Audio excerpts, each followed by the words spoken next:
नमस्कार, मेरा नाम है डॉक्टर पुरु धवन और आज इस वीडियो में आपको बताने वाला हूँ कि लकवे के मरीज में किस तरह से कमर की एक्सरसाइज करवानी चाहिए।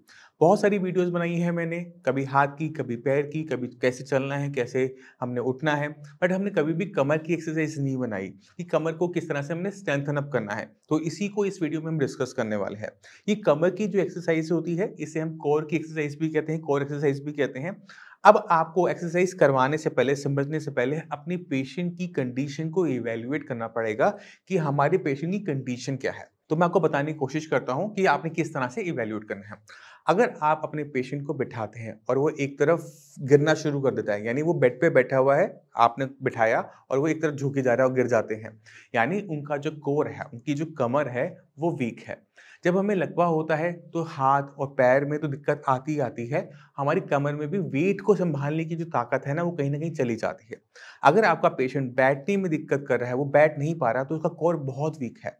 इस कमर की एक्सरसाइज इसलिए भी ज़रूरी है कि अगर पेशेंट अपना वज़न सँभाल नहीं पाता, बैठ नहीं पाता, तो वो खड़ा भी नहीं हो पाएगा, चल भी नहीं पाएगा।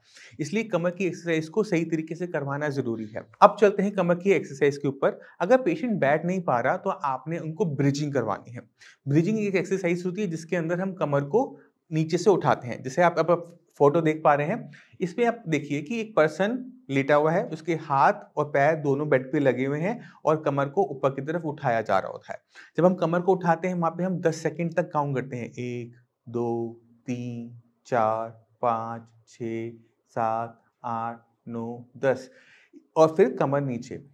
फिर हम थोड़ा-सा वेट करते हैं, फिर हम दोबारा से करवाते हैं। इसमें क्या होता है कि जब हम अपने वेट को उठा रहे हैं, तो कमर पूरा का पूरा जो वेट है, वो उठा रही होती है और यहाँ की जो मसल्स हैं, वो स्ट्रेंथन अप होनी शुरू हो जाती है, उनमें ताकत आनी शुरू हो जाती है, जो कि पेशेंट को बैठने में पहले मदद करेगा। पेशेंट अपने आप बैठ पाएगा, कुर्सी पे बैठ पाएगा और उसके बाद यही जो मांसपेशियाँ हैं, यही जो कोर की एक्सरसाइज हमने की थी, ये पेशेंट को चलने की काबिलियत देगा। क्योंकि अगर मान लो कि आपकी कमर कमज़ोर हो, तो क्या होगा कि आप खड़े ही नहीं हो पाओगे, आप एक तरफ झुकते चले जाओगे, गिर जाओगे। तो इसी वजह से कोर की एक्सरसाइज करवाई जाती है और कोर की एक्सरसाइज पेशेंट को खुद ब खुद करनी पड़ती है। हम थोड़ा बहुत हाथ लगा सकते हैं, सपोर्ट दे सकते हैं, बट वहाँ पर पेशेंट को ही सबसे ज़्यादा ताकत लगानी पड़ती है। तो सबसे पहली एक्सरसाइज कौन-सी हो गई? ब्रिजिंग। कब करवानी है? जब पेशेंट को बैठने में दिक्कत हो रही हो। जब आपका पेशेंट बैठना शुरू कर देता है, बिना टेक के सीधा बैठ पाता है, तब शुरू होती है दूसरी सबसे इम्पोर्टेंट एक्सरसाइज, जो कि कमर को और स्ट्रेंथन अप देती है। अब आपकी कमर की को देखो कि वो कमर पूरे दिन काम क्या करती है एक नॉर्मल इंसान के अंदर। वो आपको स्ट्रेंथन अप करती है, आपको खड़े रहने की काबिलियत देती है, जिस पे काबिलियत पर आप बढ़ पाते हो, चल पाते हो। तो हमने क्या करना है, इस पे अपने शरीर का व वेट डालना है, क्योंकि इसका काम क्या है? वेट को सँभालना और अपने आप का बैलेंस मेंटेन करना। अब वेट कैसे डालें? तो वेट डालने के लिए सबसे अच्छी चीज़ होती है, वो है पेशेंट को खड़ा करना। अगर पेशेंट खड़ा है, तो उसकी कमर ने बैलेंस बना रखा है, क्योंकि एक इंसान ही एक ऐसा जानवर है जो अपनी 2 टाँगों पे चल पाता है और हमें दोबारा से अपनी 2 टाँगों पे चलना वापस है ही। तो हम क्या करते हैं कि पेशेंट को बोलते हैं कि आप खड़े रहो। आप कोई भी चीज़ का सपोर्ट ले लो और वहाँ पे खड़े रहो। क्यों? इससे क्या हो रहा है कि आपका पूरा बॉडी का जो वेट है ना, आपकी सारी जो हड्डियों का वेट है, मांसपेशी का वेट है, वो आपकी कमर बैलेंस कर रही है, आपकी टाँगें बैलेंस कर रही है और ये बैलेंस बनेगा खड़े होने में। तभी तो आप अगला कदम बढ़ा पाओगे, तभी तो आप आगे चल पाओगे। तो ये दूसरी एक्सरसाइज़ है जो हमने करवानी होती है और बहुत सिंपल है। इसके लिए मुझे किसी आपको फ़ोटो दिखाने की भी ज़रूरत नहीं, कोई वीडियो दिखाने की भी ज़रूरत नहीं। आपने पेशेंट को बोलना है कि कोई भी ग्रिल पकड़ ले, कोई भी रेलिंग पकड़ ले और बस खड़ा रहे कुछ देर तक। अब यहाँ पर पेशेंट जितनी देर कंफर्टेबल है, पेशेंट को खड़ा रखना चाहिए। जब वो थक जाए, उसे बिठा देना चाहिए। तो इससे क्या होता है कि हमारा जो कोर है, हमारी जो कमर है, हमारी उसमें स्ट्रेंथ आनी शुरू होती है। ये जो स्ट्रेंथ है, पेशेंट को दोबारा चलाने में बहुत काम आने वाली है। अब चलते हैं तीसरी एक्सरसाइज के ऊपर। अब जब हम बैठ गए, बैठने के बाद खड़े हो गए, तो अब ये आइडिया लगाना बहुत मुश्किल नहीं है कि इसके बाद मैं आपको क्या बताने वाला हूँ। अगर आपने पुरानी वीडियोज़ देखी है, तो उसको बहुत क्लियर कट आइडिया होगा कि मैं डॉक्टर साहब क्या बताने वाले हैं। और वो है चलना। क्योंकि जब आपका बैलेंस, जब हम एक कदम आगे बढ़ाते हैं, तो हमारे लिए एक चैलेंज होता है दोबारा से बैलेंस को बनाना। अब बैलेंस हमने बिगाड़ा है और बैलेंस हमने दोबारा से बनाना है ना? जब हम कदम आगे बढ़ाते हैं, तो क्या होता है कि हमारा जो वेट है, एक पॉइंट से दूसरे पॉइंट जा रहा होता है। अब ये फिर दोबारा से हमारी बॉडी को क्या चैलेंज करता है? दोबारा से बैलेंस बनाने का, यानी बैलेंस बिगाड़ते हुए तेज़ी से बैलेंस को सँभालना। और यही एक्सरसाइज़, यानी चलने वाली एक्सरसाइज़ जो है, यही तो आपको चाहिए थी, यही तो पेशेंट को हमने दोबारा से चलाना था, यही तो पेशेंट को पैर उठाने की काबिलियत देनी थी। मगर जब हम कोर की एक्सरसाइज कर रहे होते हैं, तो हमें लेग की एक्सरसाइज को भी साथ-साथ करना पड़ता है। अगर हम ये ना करें तो पेशेंट खड़ा तो हो जाएगा, बट उसे चलने में दिक्कत आनी शुरू होगी। तो मैं हर बार पिछली वीडियोज़ में बहुत जोर देता हूँ कि पेशेंट अगर कभी आपको लकवे का स्ट्रोक हुआ है, तो बैठो नहीं। अगर आप बैठे रह गए, तो पूरी ज़िंदगी बैठे रहना पड़ेगा। टाँगों पे खड़े हो, चाहे आपको किसी का सहारा लेना पड़े, चाहे डंडी का सहारा लेना पड़े, चाहे जिस मर्ज़ी का सहारा लेना पड़े।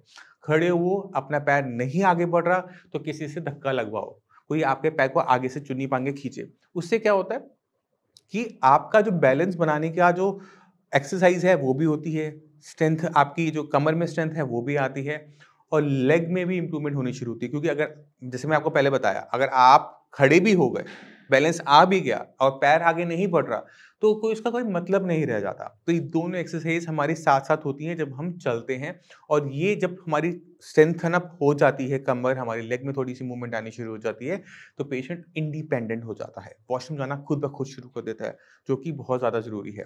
तो 3 एक्सरसाइज़ बहुत इंपॉर्टेंट हो गई आप सभी के लिए। पहले इवैल्यूएशन करना है पेशेंट का कि पेशेंट की कंडीशन क्या है, पेशेंट अपने आप बैठ पा रहा है, नहीं बैठ पा रहा। अगर वो नहीं बैठ पा रहा, तो उसे बैठाओ, क्योंकि बैठने से कमर की एक्सरसाइज़ होगी, उसकी स्ट्रेंथन अप होगी, उसमें ताकत आएगी। साथ में क्या करवाओ, ब्रिजिंग करवाओ। कमर को नीचे से उठाना और नीचे हाथ लगाकर काउंट करना 1, 2, 3। इस तरह से क्या होगा, कमर में और ताकत आएगी कि वो जो मांसपेशियाँ काम कर रही हैं थोड़ी बहुत, वो और सॉलिड होंगी। इससे फ़ायदा क्या होगा कि पेशेंट खड़े होने लायक हो जाएगा।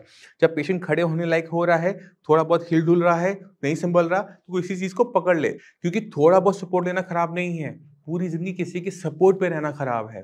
तो जब आप किसी चीज़ को पकड़ के खड़े हो, तो क्या होगा कि 2-4 महीने के अंदर आपकी खड़े रहने की वजह से आपकी कमर इतनी सॉलिड हो जाएँगी कि आप अपना वेट को रख पाओगे, स्टेबल रख पाओगे।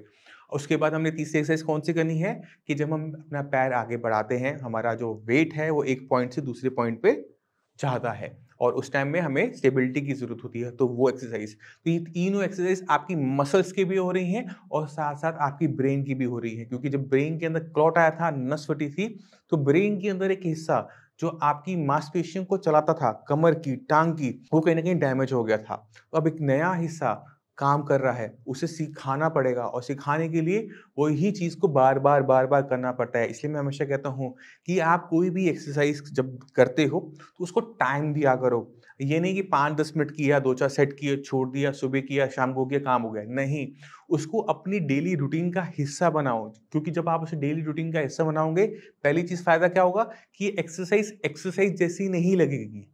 दूसरा क्या होगा कि उसको आप टाइम दोगे तो आप उसे काउंट नहीं करोगे। जब हम ऐसा करना शुरू करते हैं, तो पेशेंट में बहुत तेज़ी से इम्प्रूवमेंट देखने को मिलती है।